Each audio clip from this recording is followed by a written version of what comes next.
Okay, folks, it's your buddy Mike Messier, Mike's Instant Movie Review. The Beekeeper, Jason Statham, Felicia Rashad. You might recall her from The Cosby Show. God, what's that? The lady from way back when, Minnie Driver. She used to be like the hot thing for a couple of years. I believe she was in Circle of Friends, and then the thing with Matt Damon and Ben Affleck, Good Will Hunting. She was the girl. So let me turn this off. So basically, should you see this movie, should you not? Well, if you like action films, if you like, twist somebody's arm, break somebody's arm, punch somebody in the face, stab them in the chest, good guy gets shot but only in the arm type of stuff. If you like your traditional kind of 80s action film, jacked up for 2024, yeah, go see it. It's somewhat of a well-written script.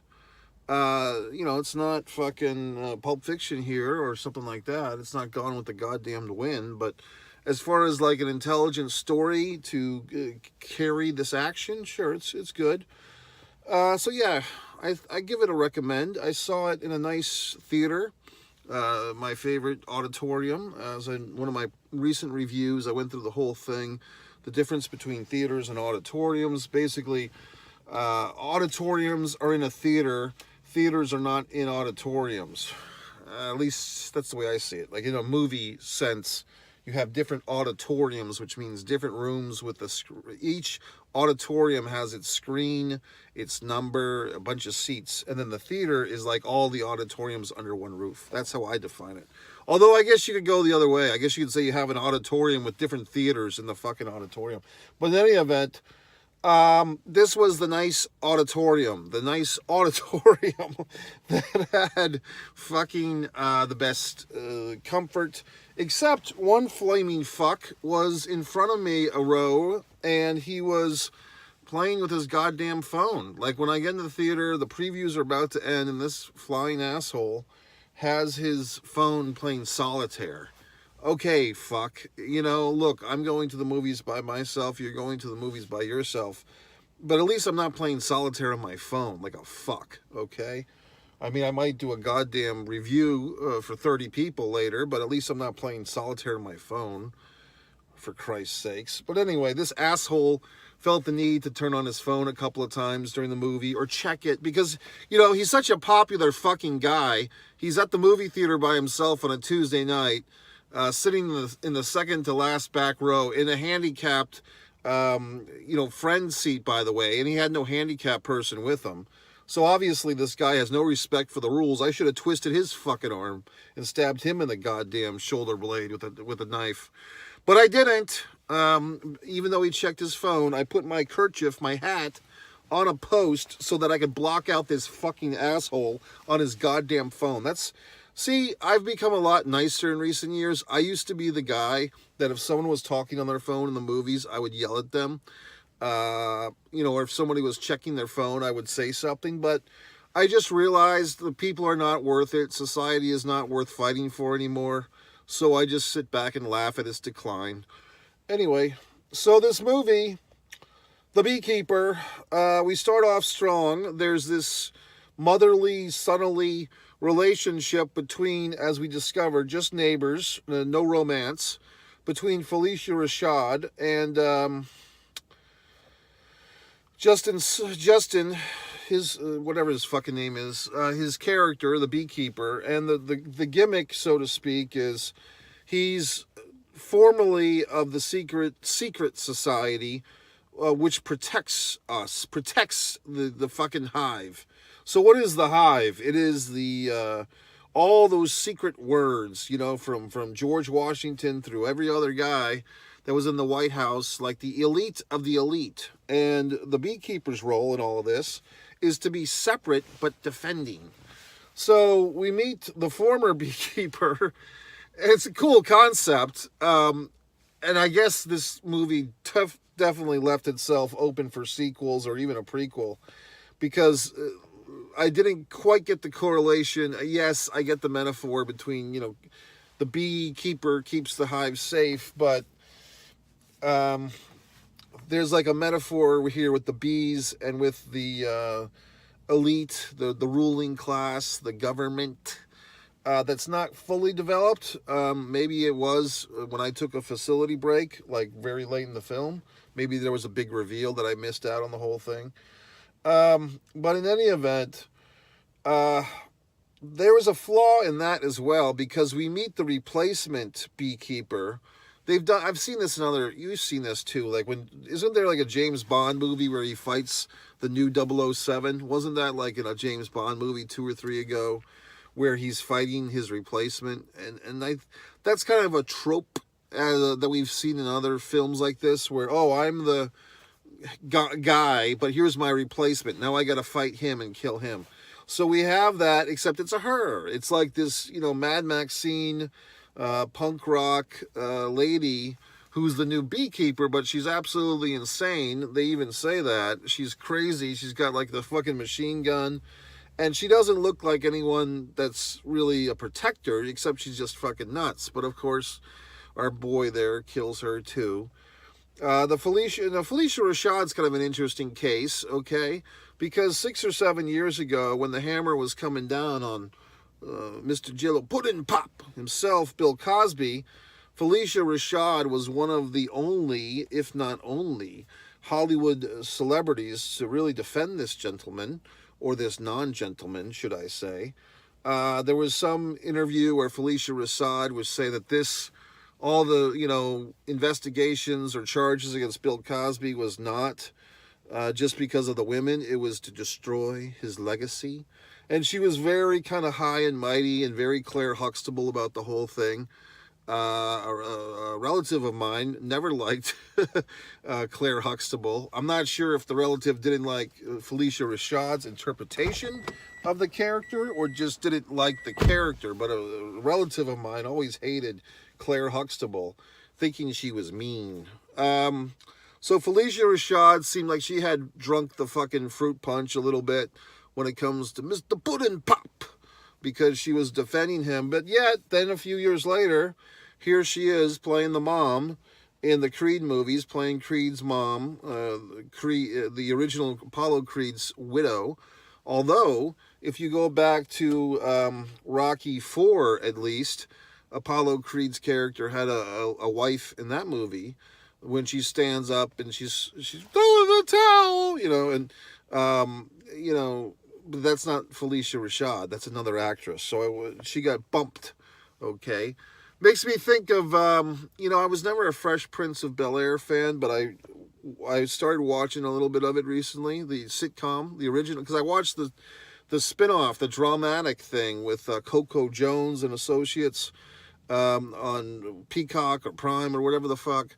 And I liked that. And I'm like, man, I guess I missed out on my childhood because I never watched the original Fresh Prince of Bel-Air. I mean, I have a journeyman's knowledge of it, like Carlton and Hillary, but I'm like, let me go watch some of this really fun show. And I can see how this was like a show, I'm talking about Fresh Prince now, that was a big part of your childhood, and I missed out. So now I'm watching some episodes, and then I heard that and I did know about the actress situation, the mom being replaced, and I was curious about that because I like those inner workings of, systems and TV shows and cast members getting replaced and so forth and so on. So I watched the Fresh Prince reunion and Will's with the two moms, and basically he ruined this woman's life and her career, the original mom on the Fresh Prince, but now he gets to say he's sorry. That seems to be like Will Smith's, like as long as he says he's sorry, I'll slap you at the Oscars, I'll ruin your career for 30 years, but then I'll say I'm sorry, and I'll tear up, and the devil's making me do it, because Denzel told me. Oh my God. So anyway, getting back to the beekeeper, Strahan, what did he get famous for? He got famous, I remember seeing him, a long time ago, 15, 20 years ago, and it was like the big thing at the time that he was in, and he was basically fornicating with the blonde chick who was like Tara Reid, do I want to say? Or was it Tara Reid, or was it a lady that I actually was in a movie with, a nice lady, trying to remember her name, another blonde, she was in like Road Trip, and she was in this one and that one, nice lady actress. Was she the one who had this like hot and heavy fornication scene with Justin, whatever the fuck, 20 years ago or whatever. But in any event, the Whale, the Meg movies, like especially the first Meg, not so much the second one, but the first Meg movie I really liked was Strahan. I don't even know what his fucking name is. Justin, Jason, whatever. I'm getting him mixed up with the football player and Strahan. Everyone's a Strahan. It's like, where is this ham? I don't know. It's Stray. So then we go back into this thing. This movie is basically every government agency is up for grabs. You know, CIA's evil, FBI's evil, everyone's evil. It's all inner cabal. It's all inner bullshit. Everyone's a fucking asshole. They're stealing money from old people. They're funding the first, in this movie, the woman president. You know, she's basically like Meredith Baxter Birney in a fucking Lifetime movie in 1992. And she's got this son who like ran her campaign and got all the money for her to run for El Presidente, Madam President, by stealing money from old people, which everybody hates. And that's how the movie begins, because the asshole kid and his shithead company steals money from old lady, which is Felicia Rashad. And I mean, they say that, I don't. She looks pretty good, but she gets confused. And this type of shit pisses me off too, when people do steal money from the elderly. And, you know, look, I've been bamboozled and fucked a few times with scams. I'm not afraid to admit it. I think everybody wants to think positive and all that horse shit, but then you get fucked in the ass a few times and then you don't think so positive, okay? So, I mean, these scam operators, they get in your computer with their viruses, they give you an 800 number to call, and then they take all your info and they kill you, or they don't kill you, they ruin your life. So that basically happens to Felicia Rashad, and her character's answer, although, you know, it kind of seemed like she was a smart enough woman to just call for help, like her daughter works for the FBI, and she doesn't think, like, the first thing that happens is, in the movie, you know, like, she gets screwed over, right? They steal all her money. She's got a daughter that works for the FBI, and instead of calling her daughter who works for the FBI, she takes a gun and shoots herself in the head. I mean, I didn't quite, you know what I mean? Like, it kind of felt like an undeserved suicide, you know what I mean? Like, a suicide that early in the film should really be warranted, especially a gunshot to the head, especially with Claire Huxtable. And it's like, you know, it doesn't make sense, you know, because she didn't seem like yes, it would be very distressing if you just got stolen all your money. But the fact that her daughter, and she even says it, my daughter set up the whole computer. Well, if you're that close with your daughter, you could call your daughter who works for the FBI, and yes, she knows that her daughter works for the FBI, and say, sweetie, I can't believe it. I just had all my money stolen. This got, you know, these, and then daughter would, you know, come and they'd figure it out and we'd all be happy assholes. But it's a movie, so of course her instinct is to commit suicide. Okay. Then, later on in the film, there was another thing like that. Oh, yes. The daughter, you know, decent enough portrayal, decent enough actress, but the daughter character is like so FBI, you know, positive, and she's going to uphold the law, her part of it, as much as possible, to the point where upholding the law is more important than avenging her dead mother. And, furthermore, she never really grieves over her dead mother. Like, there's nothing. It's like it didn't happen, you know, or it's like a different, yeah, come on. I mean, there's absolutely no sense. There's not a teardrop. There's not a fit of rage. The daughter discovers her mother dead from suicide, and then the pieces come together that, oh, it was this horrible situation of her getting ripped off, and the daughter's just rocking and rolling. You know, yes, she's investigating, and she's looking for clues. However, we don't see one teardrop. We don't see one sad moment. It just kind of rang hollow for me. It's like, yes, I get it. It's an action film.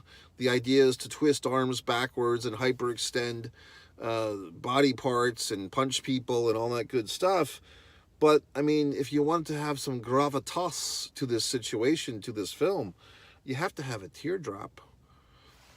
You know, her fucking mom's dead, for Christ's sake. So anyway, I just, one of those things, folks, when you've been on the inner workings of these creative situations, and like myself, it's almost a curse to be as film intelligent as I am, because I watch these movies, I see the errors. It's a hard word to pronounce, by the way. Errors. I see the errors. I see the lack of attention to story. I see the tropes, and it upsets me, because I knew if I was in on these things, I could help and say, look, we need a daughter cries over mom scene, okay? We need an explanation why the daughter is setting up the computer for mom, before the movie begins, so there would be some intimacy, some closeness, yet the mom does not think to call the FBI daughter when she gets scammed. She just thinks they'll blow my brains out. Okay, thanks, movie. And we don't see the daughter saying, oh my God, my mother's dead, I need to cry. We have no funeral for the mom. It's just back to work. So it all rang very hollow. Like the daughter doesn't have to call anybody to say, hey, mom got fucking suicided. Like she doesn't, it's just, I don't know. And then I guess the counterpoint would be, well, gee whiz, Mike, she goes right back to work and she finds all this fucking information and we're off and running. So yes, I get it. But even in those scenes where she's at work, she could be like really angry or really emotional or whatever the fuck. Or counterintuitive, like have some type of scene where she explains why she's, kind of like, I'll cry when there's time. Like when those bastards that made my mother kill herself are behind bars, that's when I'll cry. Some fucking line like that. Just to acknowledge the lack of normal human emotion might be nice. No offense, filmmaker. But anyway, I mean, yes, I know, I'm expecting a lot from this Beekeeper movie, but I thought it was really good. I mean, I'm probably going to give it, I'm thinking I might give it 3.5, 3 3/4 of a star, and you might be wondering, well, gee whiz, Mike, your rankings here, your ratings, you give a lot of movies good star ratings, you don't really shit on too many movies. I think the lowest, once I've been putting these little star things on the fucking, thumbnail, and if you don't look at the thumbnail, you have to go to YouTube. You go to One Mike Messier. If you're happening to be watching this on Facebook, why don't you do me a favor and click on the goddamn link that takes you to YouTube and push the happy subscribe button. I have all these people pestering me. Mike, did you see this movie? Did you see that movie? I've seen all the goddamn movies, and I've reviewed all of them. So if you go to fucking YouTube, One Mike Messier, and you subscribe, you'll see all my piping hot, fresh Mike Simpson movie reviews. Piping hot from the oven of my mind to the belly of your soul, okay? So anyway, yes, I liked the movie. I thought it was good. I thought it's one of those, pound of fist movies. It's not as good of a pound of fist as the Maverick from last year. That would be a great movie. God, I just had a wonderful idea for a movie, and I'm not going to share it because I don't trust you assholes not to steal my idea. But I'm going to go home tonight and write the screenplay with AI, and in 20 minutes it'll be done, and then I'll sell it to Warner Brothers and be rich and fucking famous. How about that? So it's your buddy Mike Messier saying, yes, go see The Beekeeper. I hate to say it, but it felt like a little Steven Seagal-ish. Like, how Steven Seagal would have to go through treacherous waters and, twist somebody's arm backwards and all that good stuff. But I liked the movie. I thought it was good. I like these movies when only like one action guy is in it. I didn't even go see the last, whatever the fuckables, the indefensibles or the indispensables, because there's too many of them. There's too many people in those movies, too many action stars. I just like one action star per movie, okay? So that's it. So go see the movie, Madame Presidente. I mean, I guess you could make a case. This is why you don't elect a female president, okay? But that's just the movie talking, not me. One Mike Messier, One Man in the Camera Films, One Pro Wrestling and Sports channel. Buy all my books. Subscribe to all